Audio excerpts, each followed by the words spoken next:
Alex, I can't imagine playing Arkham Asylum back in the day and thinking, oh, I can't wait for the sequel to this.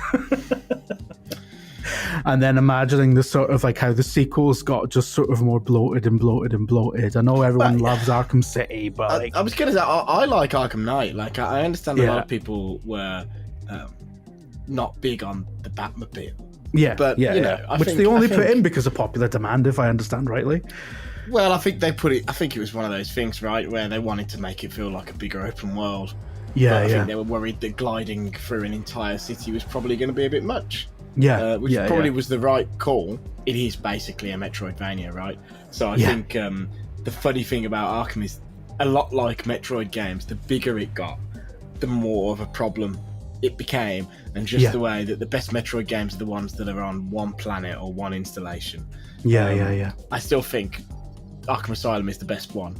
For the enclosed structure just helps it, right? It's the one that it doesn't lose focus, I guess. Suicide Squad is certainly not. It feels like its only relation to those games really is that it's in the same. Well, is it in the same universe? But it's in the same vein, I guess. This is like a return to the Arkham universe, and also it's weird because those other Arkham games, aside from a few references to Lex Luthor, it was sort of like none of the rest of the DC universe existed.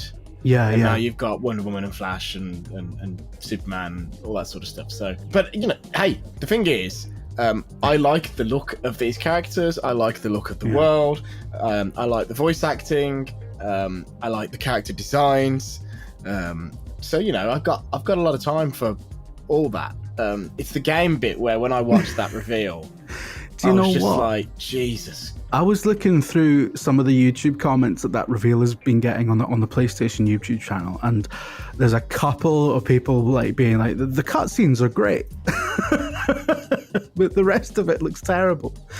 And I think it's that about sums it up, right? It's there's so many things going for this, and like everyone loves like this kind of modern interpretation of Harley Quinn from the films, and the Margot Robbie sort of version. And I don't know, it seems like you've got Rocksteady making this, but it's got all those red flags. It's a live service shooter. They've given Boomerang a gun. Of course, because that's a hero that doesn't have a projectile-based attack, so you know it's important to give him one. Well, for the purposes of the game, quite right. And like, there's so many things about this that are just tiring. Like, I think much of the audience is just tired of just shooting at something while numbers spit out of it. Like, a big part of that gameplay reveal was them having to take down a massive gun, a massive turret, and basically shooting big, like leathern glowing bullets into a big purple spot at the back. And it's like, this is your gameplay reveal. Like, don't spend 5 minutes on that. And then it looks incredibly dreary. And because it's Rocksteady, and because people have been desperate for Rocksteady to do more stuff in DC's world, more stuff with different characters and everything. And this is what we get sort of 8 years later. It's very disappointing. And the shocking thing to me is that this game looks like this and plays the way it does, coming out literally after Avengers came out, flopped, and then closed down. Or is in the process of closing down. I guess Avengers will be finished by 6 months' time, I guess. But because it very much feels like the same idea as Avengers, which is, hey, the service game thing that everyone's into, the Destiny thing, let's do that, but with superheroes. And I think the fundamental misunderstanding of both this and Avengers is the treadmill of content in those sorts of games, of gaining gear and all that sort of crap, sort of goes against the superhero fantasy.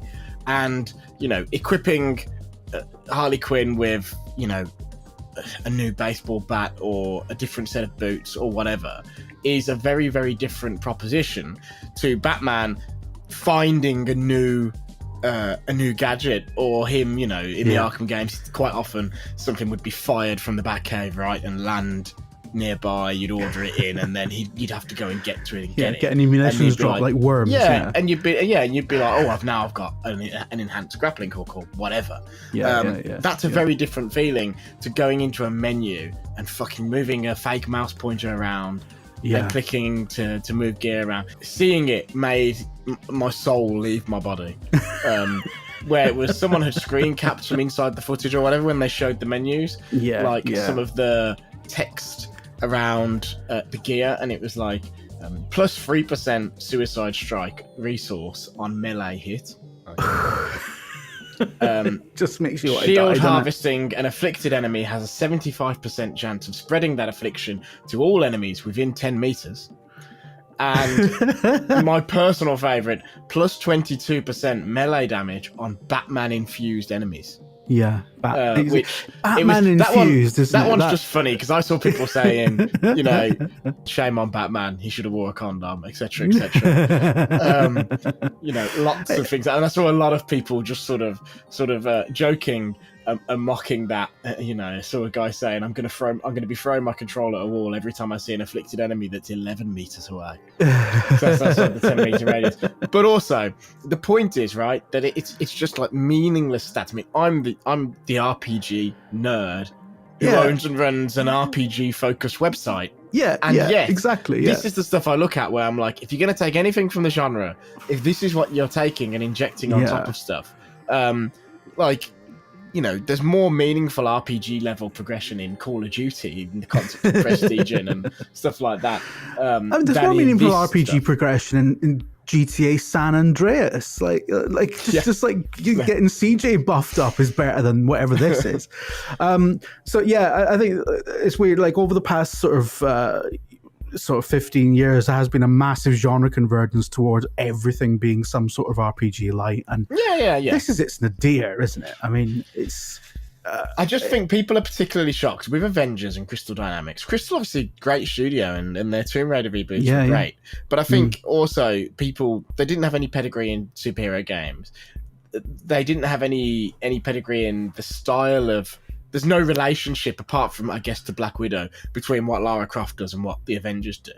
So there wasn't that level of expectation. But these guys are the superhero genre guys. We wouldn't be in a world where Avengers probably even existed in the form that it exists in without Arkham Asylum. Which, of course, remember when the first Arkham Asylum game was released, in that particular case, Square Enix owned a large portion of Rocksteady, and then after how successful Arkham was, well, IDOS, Square Enix, and then after that, Warner Brothers swept in and were like, we're going to take this whole studio, thank you very much.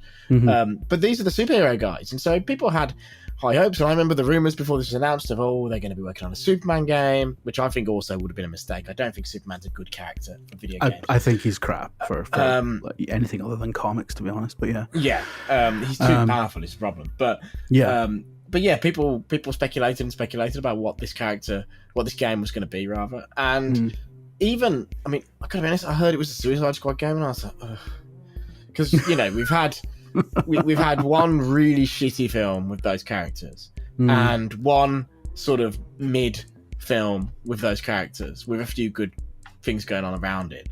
So we've sort of done those characters twice, and it's like Harley has gone from, I remember when Harley hadn't been done in anything except the comics and the cartoons, and everyone was like, we need Harley in more mediums. And then very quickly, we got Arkham Asylum, and then we got the Margot Robbie stuff, and then we got like the Harley Quinn show, which is Kaylee Cuoco from Big Bang Theory, and all that sort of stuff. And now, obviously, we've got Lady Gaga as well. So it's like Harley's everywhere. So I'm sort of tired of Harley as well. Although I'm very interested to see the Lady Gaga one, to be fair. It's sort of, it feels like it's come like 5 years too late. And you never know, the game may be good. And I think Rocksteady's a strong developer, so I think it's got a pretty good chance of being good. I think they're doing some interesting, exciting things. The idea of we're going to do a Suicide Squad game, not that inspired. The idea of we're going to do a Suicide Squad game, but it's all going to be about killing the good characters. You're going to kill Batman. You're going to kill the Flash. is a really, really cool idea. That is a nice twist as well. And it is all sort of like, how the hell do you kill Flash with a baseball bat? And, you know, you get all those kind of questions come up. Well, that could be either really good or really stupid. So yeah, exactly. So there are things about it's got the pedigree that it could possibly be good, and there are good things about it. So like we're certainly not writing it off or anything, but like aside from the live service stuff, the one big red flag for me is that there's not really a single player. It's like it's 4-player co-op, or you've got 3 bots. Like I saw someone say, and it's quite a sad thing to think about, but if this game were to go the way of Avengers and get switched off, and they didn't, at least with Avengers, to be fair, to their credit, it's set up in such a way where you can play the campaign offline. And actually, once that game's dead and buried, like, I recommend people pick that game up when inevitably it's being fire sold for a couple of quid, a couple of dollars in the coming months, because the story mode is quite nice. And their last act is going to be to issue a patch that basically makes all the cosmetic shit free, and then you can just play through that story mode. Yeah. That first chapter, the intro chapter with Ms. Marvel and stuff, there's some really good stuff in there. Like there's some good stuff all the way through. There's some good stuff all the way through that game. But my point is if they don't do anything like that with this game, especially because the online hooks in this are even more embedded than Avengers. You literally can't play it without an internet connection. Someone pointed out that if this game isn't successful and gets shut down, Kevin Conroy's last performance as Batman will just disappear to some degree. Obviously, there'll be video clips of it and stuff like that. And I'm sure there'll be hackers and pirates who work to make it work. But the point is, that could be lost forever in a legitimate form. If the game was to get shut off, which it probably will get shut off eventually, because none of these servers can last forever. So, I mean, that's a wider can of worms and a wider thing about the industry, right? That's a problem. But I think the bigger problem is just they've got to be, and I feel bad for them, because I think Rocksteady is a great studio. There's lots of really talented people there. I know some people there. And I think it's probably fair to assume that this has had a difficult development, to say the least. It hasn't taken like 7-8 years for no reason. I mean, how do you follow the Arkham trilogy? There's a creative side of that, and then there's the other sort of like, this is shareholder driven, you know? So, well, I think, you know, it's that thing of like, right, what's popular? The Destiny thing is popular, but the problem is it takes you so long to build the game, iterate on the game, do everything that needs to be done, that by the time the time comes to start showing the game, the world has moved on a little bit. Even Destiny is quite differently structured now to how it was then. It's a really difficult, awful position for them to be in, and I think they must be bricking it a little bit, because the response has not been like a little bit negative. It's been like terrible across the board. The response, it's like people hate this. It's been pretty brutal. Like I just loading up like IGN's re-upload of the trailer, because obviously they always get some of the most views on their re-uploads, and they've got like 350,000 views on that, but they've only got under 9,000 likes. Yeah, from 350,000, and the comments are just just wall-to-wall abuse, is it? Or one of the top comment is some wanker complaining about how good the person playing is, which it's one of the developers, so shut the fuck up. But like the second comment down is like someone saying, "Tell me about Deadshot. He's a professional marksman using a variety of firearms. Great. What about King Shark, Harley Quinn, and Captain Boomerang? They're also that." And there's another guy saying, and I think this sort of sums it up, like not a sarcastic comment, not a mean comment, just like someone disappointed. He just says, "My excitement went from a 10 out of 10 to a 4 out of 10 after watching this," which is just brutal. And I think that, combined with the fact that this is a Suicide Squad game and it's not a Batman game or a Superman game or whatever, I think it's a good job that Warner Brothers have just had a massive hit in another franchise game, because I got a bad feeling about this. Yeah, I've got. Yeah, I've. I think how I've been feeling about it is I can't. I don't expect to enjoy this game at all. It's got so many things, so many red flags that just put me off. But yeah, I really feel for that studio because I don't feel like I don't. I'm speculating massively here. I don't know anyone at the studio. But I just feel like it's not the sort of game that they would have necessarily made had all these decisions been creative. I think anyone can tell. There's been a decent amount of turnover there. You can tell because you hear a lot about studios saying, "Oh, such and such is joining," who worked at Rocksteady on Arkham. I was quite surprised. Blessing and Kind of Funny had a great video, just recently for the end of Black History Month, where he talks about black hair in games and how character creators never have good black hair options. And he interviewed the guy who designed Deadshot for this game, who's a black dude and has pretty good hair. And that guy's at Naughty Dog now. That was something I learned from that video. I was like, oh, he didn't even make it to the end of production. He designed one of the main characters and he's out. He's gone to Naughty Dog. Yeah. I don't know. It's hard to say, right? But it definitely feels. You can see there's a lot of love in it, and like the vision of the city. I don't even know. Is it in Metropolis? Is it in Arkham? I don't know. Couldn't tell you. Yeah. But the city looks cool and all that sort of stuff. But this problem, where the characters almost aren't the characters in this game, in terms of their abilities and stuff. King Shark in particular feels like such a missed. I kind of feel like they might as well have made it so that you're just playing a team of Marines, but that's a whole other franchise. But yeah, so in summary, it's just a bit disappointing, especially from that studio, because we know it's not as you say, it's not a Crystal Dynamics situation whether they're moving into something that's entirely new territory for them. Like Rocksteady are synonymous with making good superhero games, and this looks, I'm sorry, but it looks like a bit of a crap one. Yeah, I mean, this is the thing. Maybe they're going to sell and maybe people will play it, but I think you make a game like this with the hope, the intention being that people are going to play it for months and years and keep coming back, and I just don't see that in what... Yeah, I just don't see that. Yeah, it doesn't look like there's that much variety in it's just.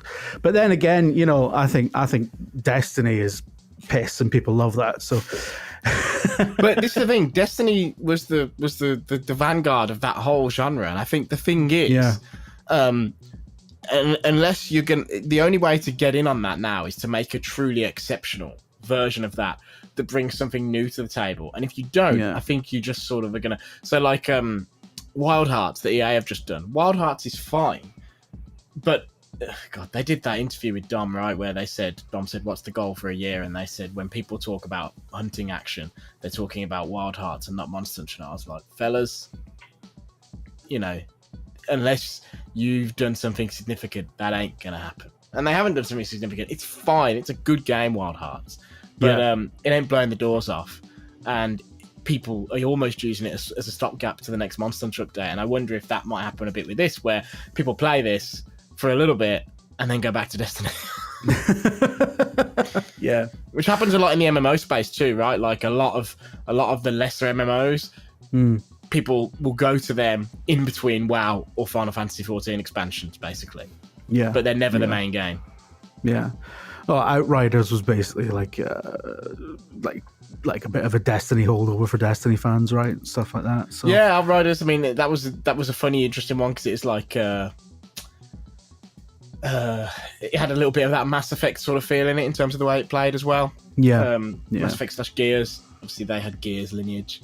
That studio, but that's a perfect example, right? Where in their financial results or whatever, People Can Fly basically didn't make any money on that game because they didn't sell enough copies to trigger the clause in the contract with Square Enix where they finally got a kickback. Which says it all, really, about where this genre's at. And I don't think being a Justice League Suicide Squad game changes that. I think people are just going to be thinking, why couldn't they make an Arkham game, or why couldn't they make... The funny thing, this is the funny thing about DC, though, actually, as well. where people always talk about a Superman game. Like I said, I don't think Superman is a good video game character, and I think Rocksteady probably identified that. Yeah. And I don't know who else you do. Short of rebooting Batman, I guess they could do Batman Beyond if they wanted to do a different feeling. Yeah, Batman. I mean, that would have been amazing, but yeah. Yeah, but short of rebooting Batman, I don't know what DC characters you could potentially do. I mean, I think the Flash is hard to do in video games. I mean, you got Arrow, that Arrow's basically Batman with a fucking bow, right? Yeah, but Arrow's just crap. No one cares about Arrow. Like, you know. You can't do a Flash video game because he's too quick. You can't load the geometry in quick enough. Yeah, Flash has the Sonic problem where you would end up with like a half-baked world. Yeah. You know, Superman is difficult, like I say. Wonder Woman, they're doing, and I think they've actually given that to the right studio anyway, because that's being done by the Lord of the Rings, the Monolith. Okay. Well, that makes sense, actually. Yeah. But what else do you have? Like, I'm literally looking at a list now, and I'm like, well, I reckon they should do a King Shark game that's basically Rocky. It's just a fighting game. All right. Wasn't he voiced by Stallone as well? Yeah, he was. Yeah. But yeah, so bit of a disappointment, but I mean that's just where the genre's at these days. But hopefully, there'll be something to it because one of us is definitely going to have to play it. Won't be me. It won't be me, I'll tell you that much. I've been Jim Trinker for VG247, and you should definitely like and subscribe because if you don't, you smell. Check out the website, check out the podcast, check it all out. Check it out like it's Supermarket Sweet, man. I'll speak to you later.